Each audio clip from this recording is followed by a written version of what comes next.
Kabayan, batay sa mga pagsasaliksik at pag-aaral na ginawa ng mga dalubhasa sa Pilipinas ukol sa iba't ibang lahi at uri ng mga pukyutan na matatagpuan sa iba't ibang panig ng daigdig, kasama na ang Pilipinas. Nakabuo ng isang programa ang mga ito na may halaga at pakinabang na makukuha ang ating bansa sa mga likas na pukyutan na mayroon sa iba't ibang panig ng ating kapuluan. At dito'y binigyang diin ang mga pukyutang tulad ng stingless bees, lukutan, lukot o kiyot na kanilang nakita sa ilang bahagi ng Luzon, sa Hilaga, Timugan at Central Luzon.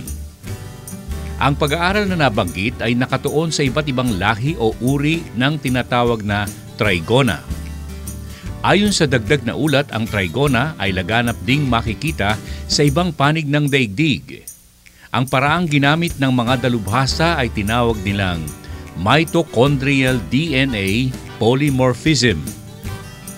Batay sa lahat ng iba't ibang lahi ng nasabing pukyutan na likas sa Pilipinas. Kung ito ay stingless, bakit tayo nagsusuot nito at bakit tayo natatakot? Wala man po silang kisot, yung panusok talaga, pero sila po ay talagang kumakagat. Yung actual na kumakagat. Ang pinupunterian nila yung malalambot na parte ng ating mga katawan, gaya ng mata, loob ng ilong, tainga, labi. Kasi yun yung mas kayang-kaya nilang ngat-ngatin. Ngangat-ngatin nila yan na parang ginugupit ng gunting at mapapansin ninyo, dumudugo. Kaya po tayo merong belo. Alam mo, doon sa farm na, meron kaming farm sa Batangas, nakikita ko sila, ang akala ko mga langaw yan o mga ligaw na insekto na namamahay doon lamang sa mga bato-bato. Yan pala ang tinatawag nating stingless. Ano yan? Lahing Pilipino? Marami pong lahi ito. Ito pong sa atin po dito, unique po ito sa, hindi naman po unique, pero marami po nito sa Pilipinas. Ito po yung tinatawag nating tetragonula. Tetragonula. Gonula. Opo, ito po ay isang genus ng stingless bees na matatagpuan dito sa Asia. Karamihan po ay dito sa mainland Asia. Although meron din po nakikita sa Australia at saka sa mga Indian area po, Indian continent po. Pero dito po sa atin sa Pilipinas, marami po tayong stingless bees na kung tawagin po natin ay kiyot, lukutan o kiwot. Ano ang pinaka-common name na alam ng maraming tao sa buong Pilipinas? Ang pinaka po dito sa Luzon ay yung tinatawag na silang lukutan. Silang lukutan? Hindi po, lukutan lang po. Lukutan? Lukutan po. Tapos po sa Visayas, sila po yung tinatawag na kiyot. Kiyot. Po. Bakit masasabi nating native ito? Dito, ang karamihan po kasi dito sa mga species na nandito natatagpuan ay ang record po nila ay dito lang po sa Pilipinas, bagamat meron po natatagpuan sa ibang parte ng Asia, marami po yung dito pa lang sa Pilipinas na re-record po. Alam mo Alex, ating alamin since time of its beginning, ang pinifeature na yung mellifera, Ito pala, meron tayong isang native honeybee na kagaya ng lukutan, di ba? Ito ba the same benefits, parehong benepisyo, biyaya ang ibinibigay nito kagaya ng sa mellifera? Opo, nakakapagbigay din po sila ng pulot, ng umo o pollen. Nakakapagbigay din po sila ng propolis, yung pong isa sa pinakamagandang therapeutic na material from the hive. So mayroon din pong Apis mellifera nito, pero marami pong ibinibigay ang lukutan ng ganito, yung propolis po. Ano ang lamang nila sa mellifera? Ang lamang po nila sa mellifera, hindi kayo mamamaga. Opo. At madali po silang alagaan. Kung mag-aalaga po kayo nito, low capital po ito. Although pwede rin po kayong mag-high capital kung gusto niyo pong mag-commercial. Pero dito po sa teknolohiya namin, mula po dun sa mga kababayan natin sa mga baryo hanggang sa middle class, maaari po itong gawin sapagkat napakababa po ng kapital na kailangan nila dito.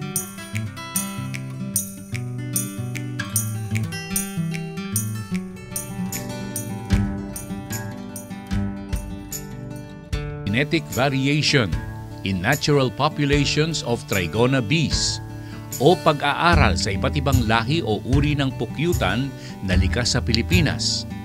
Ang pangunahing gawain ng isang pangkat ng mga dalubhasa sa UPLB na nakatuon sa kung anong pakinabang ang makukuha sa nasabing uri ng pukyutan tulad ng lukot o stingless bees na matatagpuan sa iba't ibang bahagi ng Luzon at binigyang buhay ng BABAR, Bureau of Agricultural Research.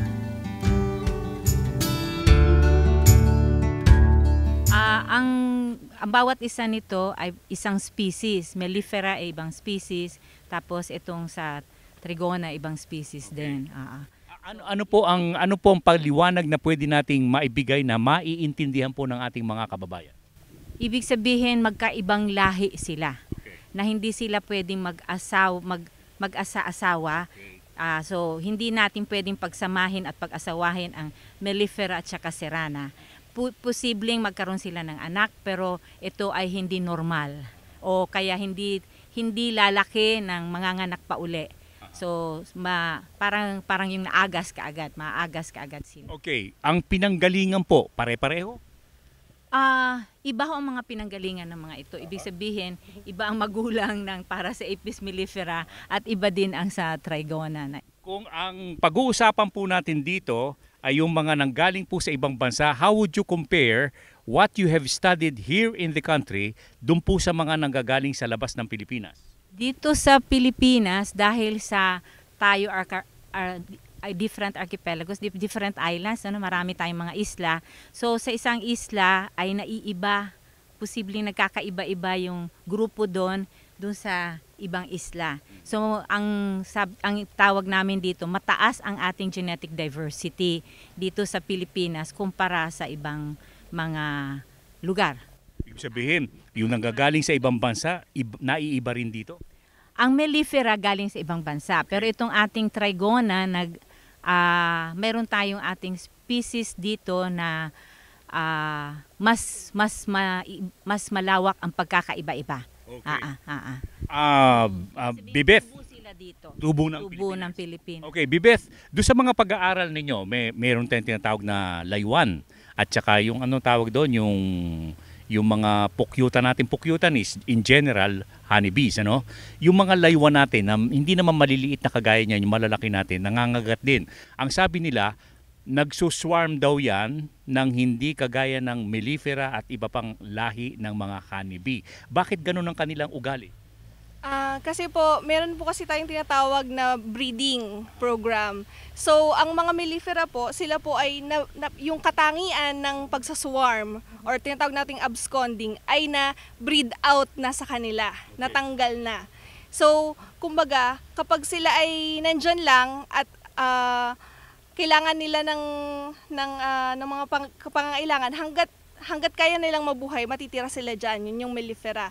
Ang Serrana kasi native sila dito. So medyo parang malakas ang loob nila na umalis. Kasi kahit saan sila pumunta, kaya nilang mabuhay. Hindi kagaya ng Apis mellifera na imported dahil hindi sila sanay sa ating kapaligiran. Hindi kailangan nilang manatili kung saan sila nandoon dahil hindi nila alam hindi sila sanay sa ating kapaligiran. Independent-minded. Ibig sabihin, yan, pero sabi nila, mas matapang daw at mas mabagsik yung mga native na laywan natin. Opo, mas matatapang din po sila in sense na kasi po yun, sila ay wild. Ibig sabihin, pwede po kasi tayong kumuha ng mga colonies mula sa, nakita lang natin sa puno or sa ilalim ng lababo, ganyan, o kaya sa mga nicho, ganyan. So, sila wild sila. So, aggressive yung behavior nila compared sa mga nabibili nating imported na honeybees na na-breed out na po or natanggal na yung aggressive behavior. Ang pagpaparami ba nila, pareho din ng sa lukutan at saka sa mellifera para makapagbigay ng the same benefits as the others? Kung yung po bang sa mating... yung ating laywan muna. Opo, pare-parehas lang naman po sila. May yung queen lang po yung nangingitlog. Tapos, bale, ang gagawin niya, kapag yung queen ay virgin pa, siya ay lalabas ng kanyang colony, lilipad. Pagkatapos, meron po tayong mga drones, yung mga lalaking... Pareho din? Siyempre po, iba-iba po yung behavior nila bawat species. Halimbawa, may oras po sila. Kung ang dalawang magkaibang species ng bee ay magkaiba ng oras ng mating flight. Pag lumipad siyang gano'n, hahabulin ng drone. Hahabulin po ng drone. Tapos magsisingit po sila ng lalagyan ng sperm nila doon sa abdomen ng virgin queen. Pagkatapos mamamatay na yung... Tapos ano mangyayari sa queen? So kapag po na mayroon ng amount na tama, babalik na po siya sa loob ng kanyang colony at doon niya i-spend ang kanyang buhay para sa pangingitlog. At anong mangyayari doon? Ayun nga po, katulad po ng sinabi ni Bebet, na doon muna siya mamamalagi hanggang sa mailabas niya lahat yung nakuha niya doon sa labas na para siya makapangitlog, ganito. Makukuha po niya yun, mailalabas po niya yun habang nadoon pa siya sa loob ng hive po. You know, God has given us so much wonders in this world, ano po, na sa maikling panahon lamang nung honeybee sa kanilang mating process, pagka pumunta na siya ron sa honeybee hive, marami ng itlog ang ibibigay. Gaano karami? Depende po siguro yun sa nakuha niya doon Approximately, maraming itlog? 1,000 po yun. 1,000? Opo, Okay. kasi depende, halimbawa po ang cage po niya ang hive po niya ay maliit. Siyempre, depende po kung malaki po yung hive niya, marami po siyang mapoproduce noon. Kung ang hive po niya ay katulad din po ng kung ano po yung siguro limitasyon. Andon. Opo. Aba, meron tayo dyan mga punong kahoy na paglalagyan, at pag-iitlugan. Meron siyang nitso. Sabi nga ni Bibet, nitso. Sa mga ganyang pinupuntahan nila, mas pare-pareho ba halos ang dami? Yung itlog na ibibigay itlog niya? na nabibigay nila. Hindi rin. Hindi rin po siguro. Yan, bahagi rin ng pag-aaral ninyo. Opo. Pagka sinabi natin genetics, malawak yan. Yung lahi nila na pagka lumabas na, kinakailangan ba yung drone at saka yung queen parehong laywan kung laywan? Opo. Kung halimbawa serana po sila, yung AP serana po sila, siyempre AP serana din po yung magme-mate sa kanya. Kung may maligaw doon na mellifera, hindi niya pupunta. Palagay ko po hindi. Magagalit, mag-aawa. Nagalit po kasi magkaibang lahi po sila. Territorial, ha? Yes po. What do you think is the future of this genetic studies at saka support natin sa ating mga ganitong klaseng pag-aaral? Kasi po, ang part ko po kasi dito, ang thesis ko is about sa stingless bee. So ang stingless bee po kasi ngayon sa pag-aaral natin sa Pilipinas ay napakaunti pa po ng nalalaman natin. Hindi nga po natin alam or hindi pa updated kung ilang species na po ng stingless bee meron dito sa Pilipinas. Kasi ang huling pag-aaral dito mga 1930s, 40s pa na nagkatalog sila ng stingless bee. So, sa ngayon po, ang inaalam po natin, ilan po ba ang species dito ng Trigona or ng stingless bee? Tapos, saan po sila makikita? Kasi po, kailangan po nating makita ang genetic diversity nila para makita para ma-secure po natin yung kanilang fitness. Ibig po kasi yung fitness is yung kakayahan ng isang species na makasurvive sa nangyayari sa kanyang kapaligiran. Okay, so kapag po mas maraming diversity or mataas po ang bilang ng uri ng mga bees, mas marami po tayong sources ng genes. Ito po yung nagbibigay ng katangian natin para maka-adapt po yung mga bees natin sa nagbabagong environment.